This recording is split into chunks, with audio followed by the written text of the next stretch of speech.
কি অবস্থা আপনাদের সবার? ফাইনালি চ্যাম্পিয়ন্স লিগের ফাইনাল শেষ এবং পিএসজি 5-0 চ্যাম্পিয়ন হয়ে গেছে। মানে আপনারা বুঝতে পারতেছেন ইন্টার মিলানের সাথে 5-0 চ্যাম্পিয়ন্স লিগের ফাইনাল তারা জিতছে।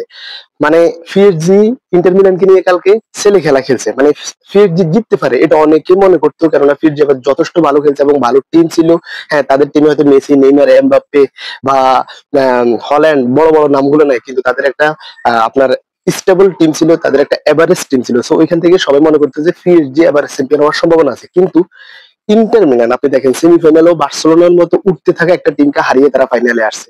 ভালো একটা ম্যাচ হবে, প্রতিদ্বন্দ্বিতা হবে, তারপরে কে ম্যাচ জিতে কে চ্যাম্পিয়ন হয় সেটা দেখা যাবে। কিন্তু হয়েছে তার বিপরীত।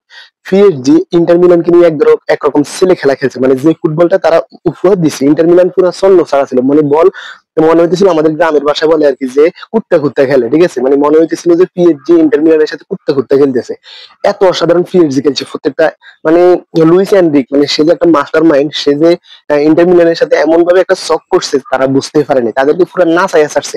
শেষ পর্যন্ত 5-0 আপনি বুঝতে পারতেছেন চ্যাম্পিয়ন্স লিগের ফাইনালে ইন্টার মিলানের মতো একটা দল যারা বার্সেলোনাকে হারিয়ে, বার্সেলোনার মতো সুপার টপে থাকা চ্যাম্পিয়ন্স লিগের একটা টিমকে হারিয়ে তারা ফাইনালে আসছে। ওই টিমটাকে সাথে চ্যাম্পিয়ন্স লিগের ফাইনালে 5-0 দিতে ইতিহাসে প্রথমবারের মতো পিএসজি চ্যাম্পিয়ন্স লিগের শিরোপা জিতে। আপনারা বুঝতে পারতেছেন পিএসজি আল নাসের মানে তাদের মালিক আর কি, সে একটা শিরোপা জিতার জন্য, একটা চ্যাম্পিয়ন্স লিগ জিতার জন্য কাকে তার টিমে নেয় নাই? Mbappe, Ibrahimovic, Messi, Neymar, Di Maria, কত নাম আসছে গেছে।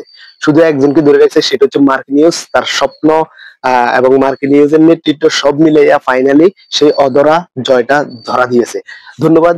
এবং যারা যারা উপভোগ করছেন তারা তো অসাধারণ ম্যাচ উপভোগ করছেন। অবশ্যই এরকম একসাইটিয়া ম্যাচ খুব একটা অসাধারণ লাগে না আমার কাছে। আমি খুব একটা ভালো লাগে না এরকম খেলা দিতে, এক টিম একদম একসাইটিয়া খেলে দেয়।